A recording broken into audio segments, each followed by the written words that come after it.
আল্লাহ তাআলা সকলকে মাফ করে তার জান্নাতের বাসিন্দা হিসেবে কবুল করুন, বলেন আমিন।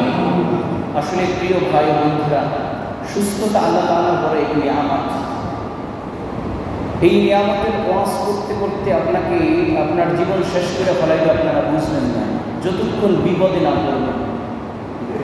কারণ আমাদের অবস্থাটা এমন হয়ে গেছে, মানুষ কথা শুনতেছে, মানুষ সারা জীবন কথা শুনতেছে, ওয়াজ নসিহত শুনতেছে, কিন্তু পরিবর্তন হচ্ছে না। পরিবর্তন না হওয়ার কারণ হচ্ছে যে সরাসরি তো আল্লাহ তাআলা গজব দিতেছে, আর গজব দিলেও তো বান্দা পরিবর্তন হয় না। মানুষের দিল এমন সুস্থ হয়ে গেছে, মানুষের দিল এমন মজবুত হয়ে গেছে, হুজুর আল্লাহ তো কিছু দেখায় না, দেখাই না মানুষ করে। অনেক সময় মুসলিম ভাইরা এই কথা বলে, হুজুর যা বলেন না বলেন, আল্লাহ তো কিছু দেখায় না, দেখাই না মানুষ সোজা হয়ে যেত না, এটাও ভুল কথা। কিছু মানুষ আছে দেখাইলেও সোজা হয় না, কিছু মানুষ আছে চাক্ষুষ চোখে দেখার কোনো সোজা হয় না। হুজুর এই কথা আপনি কেমনি বললেন? আমরা তো মনে করি যে না, আমরা কিছু দেখাইলে দেখাইলে সোজা হয়ে যেত। দেখেন নাই কোভিড-19 2020 এবং 21 করোনা মহামারীতে যে ধাক্কা আল্লাহ তাআলা প্রতিটা মানুষকে দিয়েছে এবং চাক্ষুষ চোখে দেখছে। পৃথিবীর মাঝে কেউ নাই যে এই করোনা মহামারী আমরা দেখিনি, এটা আমরা কর্ণপহরে শুনি নাই। এই মহামারীটার কথা আমরা নতুন যে মসজিদে আপনি আমাকে বলতেছেন আমাদেরকে যে আমরা করোনা নামে কোনো কিছু শুনি নাই, এরকম কেউ আছে দুনিয়াতে? কি বলেন? এরকম নাই। ছোট্ট বাচ্চা শিশু মুখস্থ হয়ে গেছে করোনা। এটা চর্মচক্ষে সমচক্ষে দেখার পরে, ভুক্তভোগী হওয়ার পরেও তো সোজা হচ্ছে, হওয়ার পরেও তো মানুষ নামাজ নিচ্ছে। কিছু মানুষ আছে যাদের কোভিড-19 রোগ হয়েছে, তারা আইসিইউর ভিতরে ছিল, ফিরে আসছে, আল্লাহ তাআলা তাকে হায়াতের নিয়ামত দান করছে পুনরায়, কিন্তু এরপর এই মানুষগুলো সোজা হয়। তাহলে আল্লাহ দেখাইনি যে সব মানুষ হেদায়েত হবে তা না। আল্লাহ রাসূল পাক সাল্লাল্লাহু আলাইহি ওয়াসাল্লামের চাচা তাহলে হেদায়েত পেয়েছে।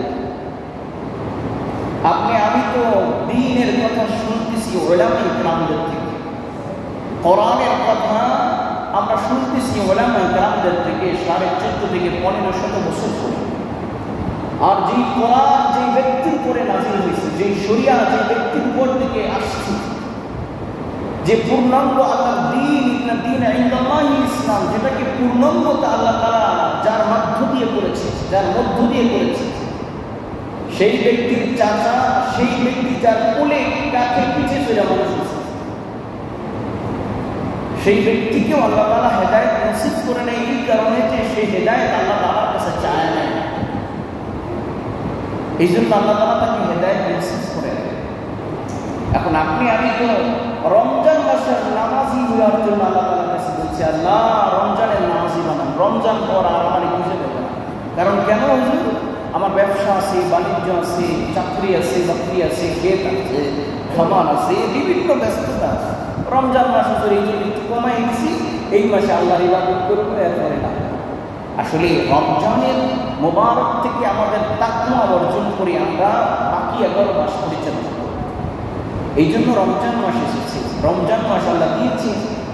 এই জন্য ভাই ইসলাম, মূল কথা হচ্ছে যে প্রতিটা বান্দার আল্লাহ তাআলার কাছ থেকে চাইতে হবে, সব কিছুর ব্যাপারে আল্লাহ তাআলার কাছে বলতে হবে, সব কিছুর ব্যাপারে আল্লাহর মুখোমুখি হতে হবে।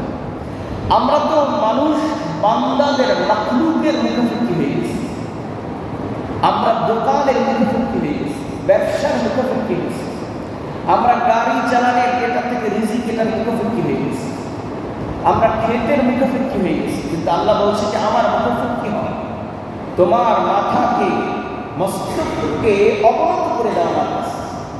আর মস্তক অবনত করা মানে হচ্ছে সিজদায় লুটায় পড়া। আর যখন বান্দায় সিজদায় লুটাইয়ে পড়ে আল্লাহ তাআলার কাছে যা কিছু চাইবে, আল্লাহ তাআলা ওই সিজদার ভিতরেই সব কিছুর সমাধান আল্লাহ তাআলা দিয়ে দিলেন। সুবহানাল্লাহ।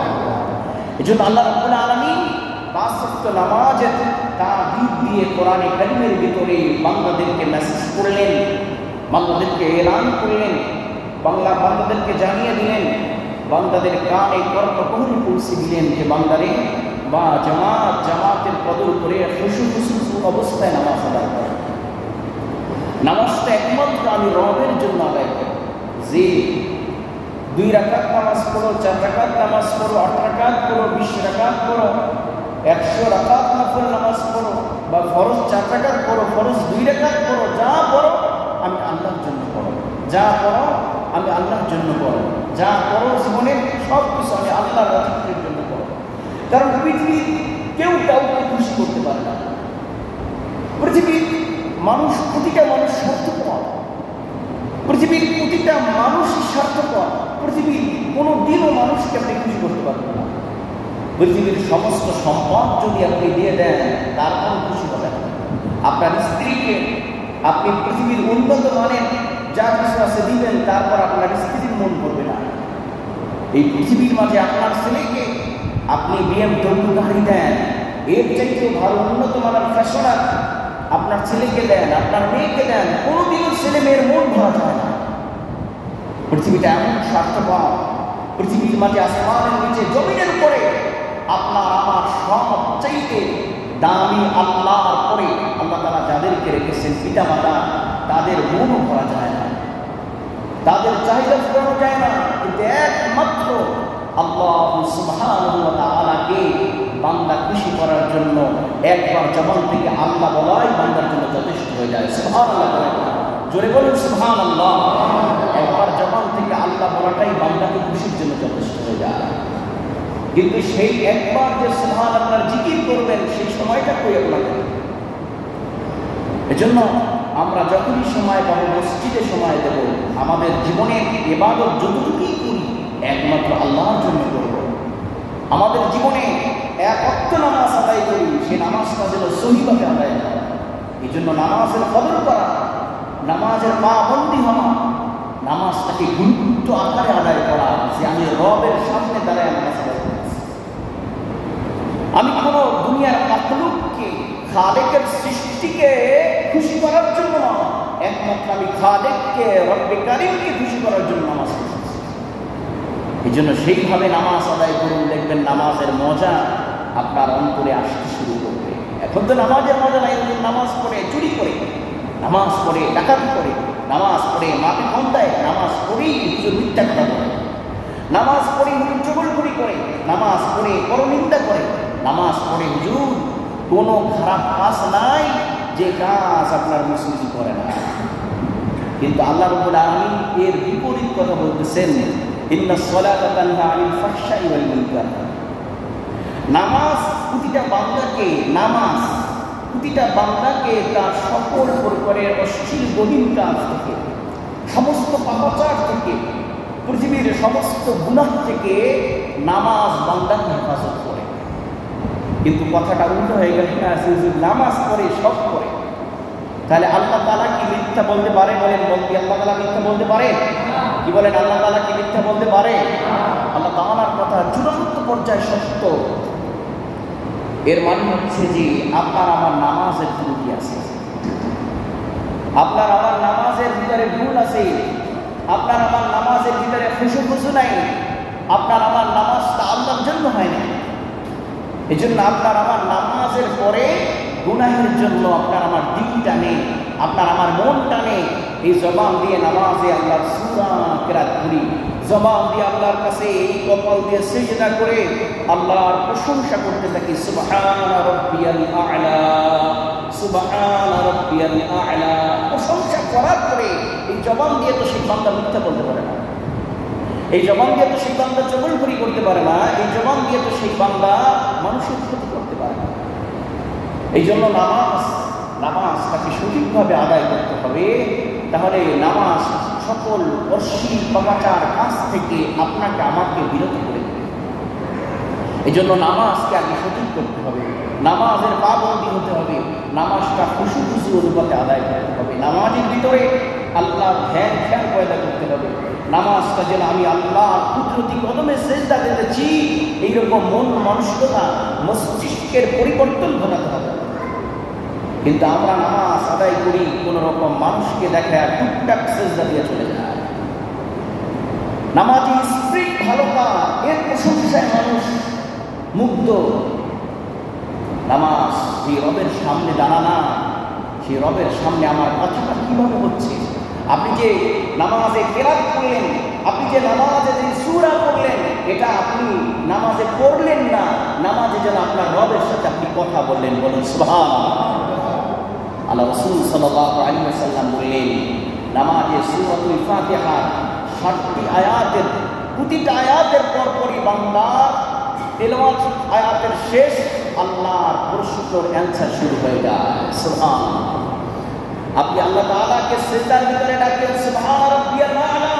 আল্লাহ বলতেছে আমি পুত পবিত্র তো আছি বান্দা, তারপরও যেহেতু বললি যে তোর জিন্দেগির সব গুনাহ মাফ করে তোকে পবিত্র বানায় দিলাম। সুবহানাল্লাহ। এখন আপনি করেন কিভাবে নামাজে? তো আল্লাহ কি বলবে? আল্লাহ বলে এর কসম হোক, এর নামাজ ধ্বংস হয়ে যায়। স্পষ্ট রাসূলের হাদিস আছে যে নামাজ, কিছু কিছু নামাজি ব্যক্তির নামাজকে পোটলা বেঁধে তারপরে তার চেহারার উপরে নিক্ষেপ করা হয় যে তোর নামাজ তুই নিয়ে যা। আল্লাহ রাসূল সাল্লাল্লাহু আলাইহি ওয়াসাল্লামের সাহাবী তিনি দেখলেন একজন ব্যক্তি নামাজ আদায় করতেছে। আল্লাহ রাসূল সাল্লাল্লাহু আলাইহি ওয়াসাল্লাম তিনি মসজিদে নববীতে বসা ছিলেন, একজন ব্যক্তি নামাজ আদায় করলেন, আল্লাহ রাসূলকে সালাম দিলেন, জবাব দিলেন। আল্লাহ রাসূল বললেন আবার নামাজ পড়ো। আবার নামাজ পড়ে আবার আসলেন, আবার আল্লাহ রাসূল সাল্লাল্লাহু আলাইহি ওয়াসাল্লামকে সালাম দিলেন, জবাব দিলেন। আল্লাহ রাসূল বললেন আবার নামাজ পড়ো। দ্বিতীয়বার লোকটা কেঁদে ফেললেন, চোখের পানিতে ভিজে দিল বুক। আল্লাহ রাসূল আল্লাহ কসম যে আল্লাহর উপরে আমার ঈমান, আমার জান ও মাল সব যে তকদীরের সব কিছু আল্লাহ তাআলার কাছে জিম্মা, সে আল্লাহর কসম রাসূলের চাইতে ভালো নামাজ আমি জানি না। বলেন আল্লাহ রাসূলের সাহাবীরা কেমন নামাজ আদায় করছে? এরপর আল্লাহ রাসূল 3 বার রিপ্লাই করলেন নামাজের জন্য। আল্লাহ রাসূল বললেন এইভাবে নামাজ আদায় করো, রুকু সিজদা ধীরে-স্থির করো, কিরাতকে সুন্দর করে তারতিলের সাথে আদায় করো, এবং সাল্লু কামা রাআইতুমুনি উসাল্লি, ওইভাবে নামাজ পড়ো যেভাবে আমি রাসূলকে তোমরা নামাজ পড়তে দেখো। সুবহানাল্লাহ। কিছু কিছু নামাজি সারাটা জীবন নামাজের জন্য শেষ করেছে। 5 ওয়াক্ত নামাজ নিয়ে কিয়ামতের ময়দানে 60-70 বছর 80 বছর জামাতে নামাজ আদায় করেছে, নিজের জামাতে নামাজ কাজা হয় নাই। এই ব্যক্তিগুলোও কিয়ামতের ময়দানে জাহান্নামে চলে যাবে। বলবে এরা খুশু অনুপাতে নামাজ আদায় করে না, নামাজের তারতিব ঠিক রাখে নাই, নামাজের রুকু সিজদা ঠিক হয় নাই, নামাজের কিরাত ঠিক হয় নাই। এই জন্য এদের নামাজগুলো ফাসেক হয়ে গিয়েছে। আল্লাহ তাআলার কাছে এত কষ্ট করে নামাজই আসেন, তো নামাজের জন্য একটু সময় দিতে চান না, নামাজের জন্য একটু সময় ব্যয় করতে চাই না আমরা। আমাদের সময় ব্যয় হয় দোকানে, আমাদের সময় ব্যয় হয় খেতে, আমাদের সময় ব্যয় হয় গাড়ির ভিতরে, আমাদের সময় ব্যয় হয় ফুটবল ক্রিকেট দেখার পিছনে, আমাদের সময় ব্যয় হয় বিভিন্ন নতুন সিরিয়াল দেখার জন্য।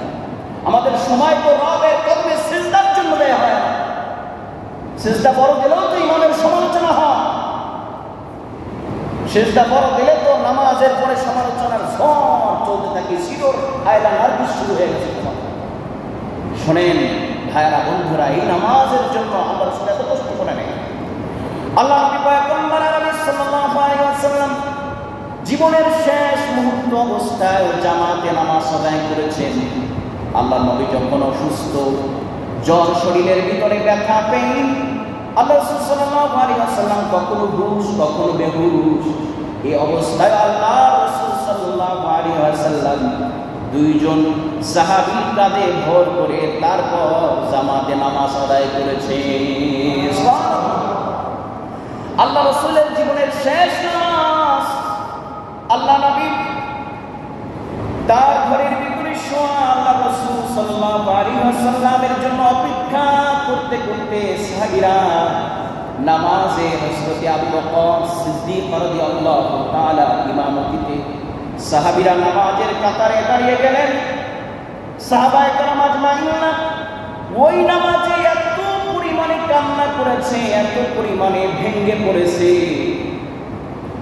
আর জীবনে এরকম নামাজে সাহাবীরা কান্না করে নাই। কারণ আপনার আমার চাইতে সাহাবীরা বেশি বুঝতেন, বেশি জ্ঞানী ছিলেন। একজন সাহাবায়ে কেরাম এই পৃথিবীর সবচেয়ে বৈজ্ঞানিক দার্শনিক সাহিত্যিকের চাইতে শ্রেষ্ঠ সাহিত্য বিজ্ঞানী ছিল এক একজন সাহাবায়ে কেরাম আজমাইন আল্লাহ রাসূলের। আমার ভাইয়েরা বন্ধুরা, কেন কাঁদলেন সাহাবায়ে কেরাম আজমাইনদের বুঝতে আর বাকি রইল না। এই জামাতে আমরা রাসূলের পিছনে ইমামতির থেকে জীবনের এক অক্ষ মিস করলাম, মনে হয় আল্লাহ রাসূলকে আমরা চিরদিনের জন্য হারায়া ফেললাম।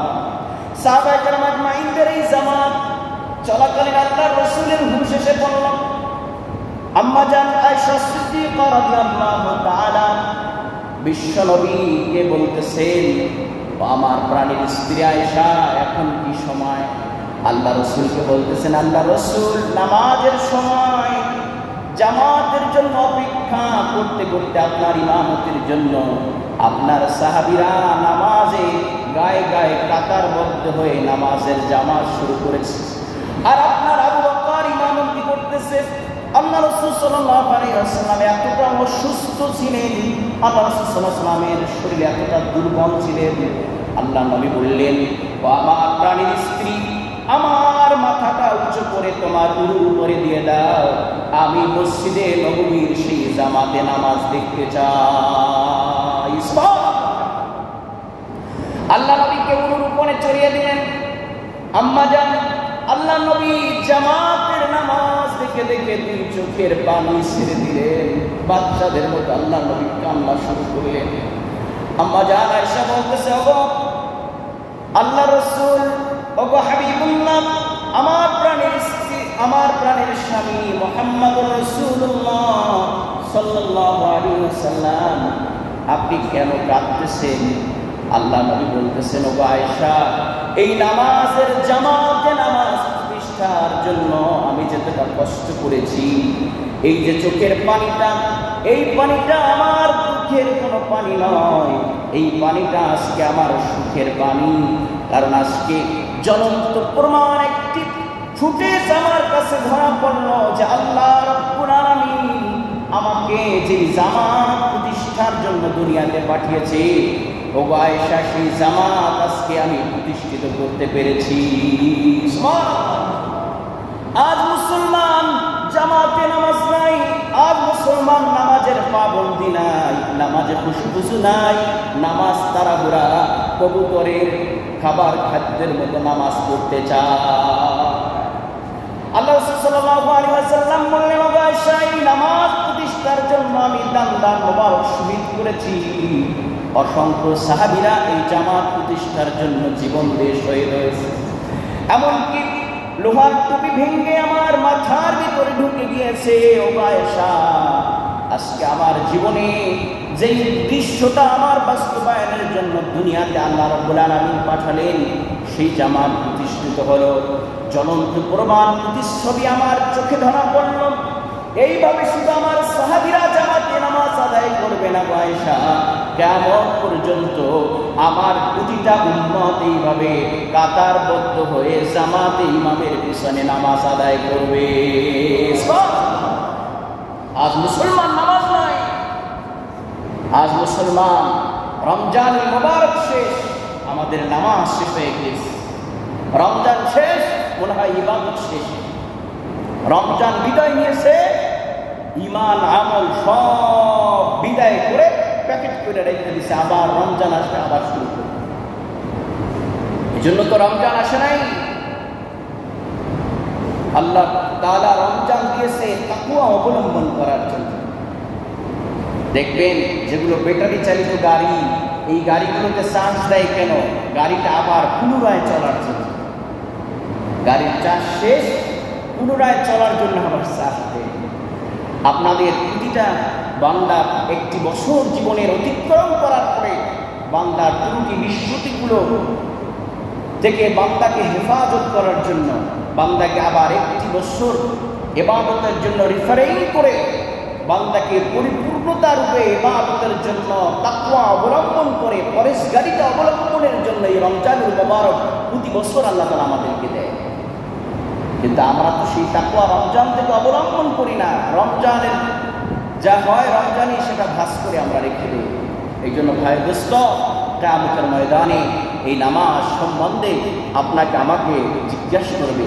আউয়ালু মা ইউহাসাবু বিহিল আবদু ইয়াউমাল কিয়ামাতিস সালাহ, বিশ্বনবীর জলিলুল কদর সাহাবী হযরত আবু হুরায়রা রাদিয়াল্লাহু তাআলা থেকে বর্ণিত, কিয়ামতের ময়দানে প্রতিটা বান্দাকে প্রথম ফার্স্ট আল্লাহ তাআলার সাথে বান্দার প্রশ্ন অ্যানসার দেওয়া হবে নামাজ নিয়ে।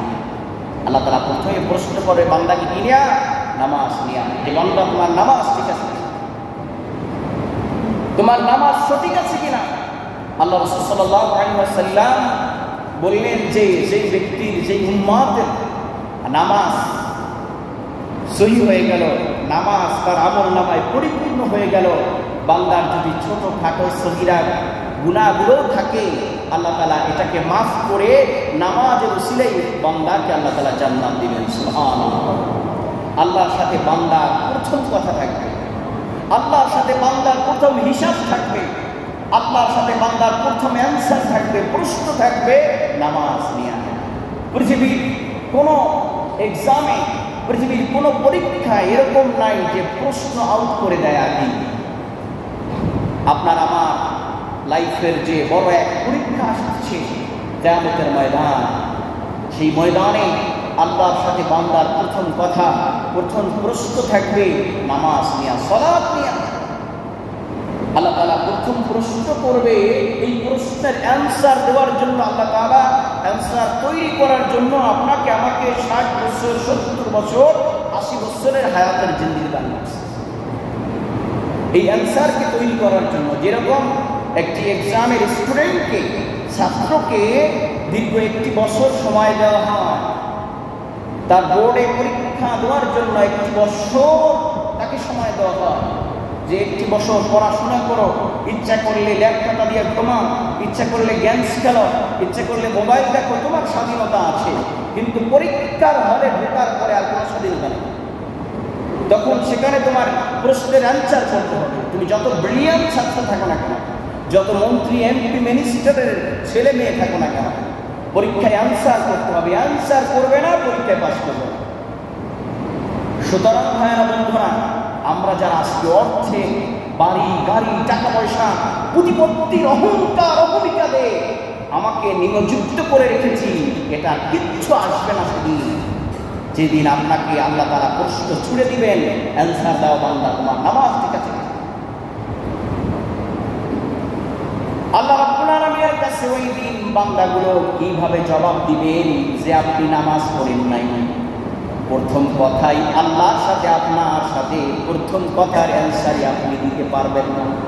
কেমন লাগবে সেই দিন বলেন আপনার?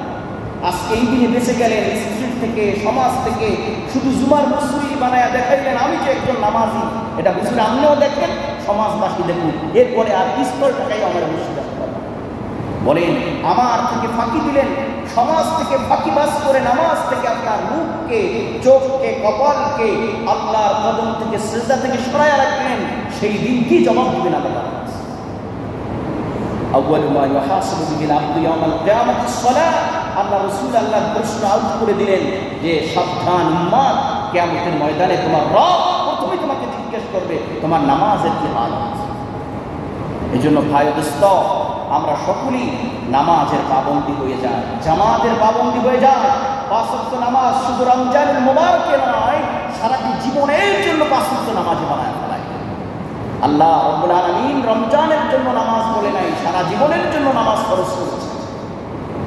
এজন্য ভাই দোস্ত, আমরা সকলেই নামাজকে সঠিকভাবে আদায় করে আল্লাহ রাসূলের দান শহীদ করে রক্ত ঝরিয়ে যে দ্বীনকে প্রতিষ্ঠিত করেছে, সেই দ্বীনের শ্রেষ্ঠতম ইবাদত, ইসলাম মুসলমানের শ্রেষ্ঠতম পরিচয়।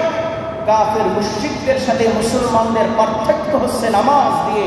কারণ কাফের মুশরিকরা দান করে, সদকা করে, কালবাট করে, ব্রিজ করে, রাস্তা করে, মানুষদের সহযোগিতা করে, মানুষের সাথে ইহসান করে, মানুষ অসুস্থ হলে নিতে যায়, এটা মুসলমানের কাজ। কিন্তু কাফের মুশরিকরা নামাজ পড়ে না, আর মুসলমান নামাজ আদায় করে। দোকানের ভিতরে আজানের পরে মুসলমান আর হিন্দুর ভিতরে পার্থক্য হয়। আজান শোনার পরে দোকানে হিন্দুর সাথে মুসলমান বসে থাকে, কিন্তু মুসলমান ব্যক্তি উঠে নামাজে আসে আর বেঈমানরা বসে থাকে। এখন পার্থক্য দোকানে আজানের পরে আপনাকে আপনি নিজে নিজে করবেন যে আসলে আমি মুসলমানের মধ্যে আছি কিনা। আজান শোনার পরে আমি মুসলমানের মধ্যে আসি কিনা এটা নিজের ভিতরে পার্থক্য করবেন। নামাজ সালাত দিয়ে মুমিনের মাঝে আর বেঈমানের মাঝে পার্থক্য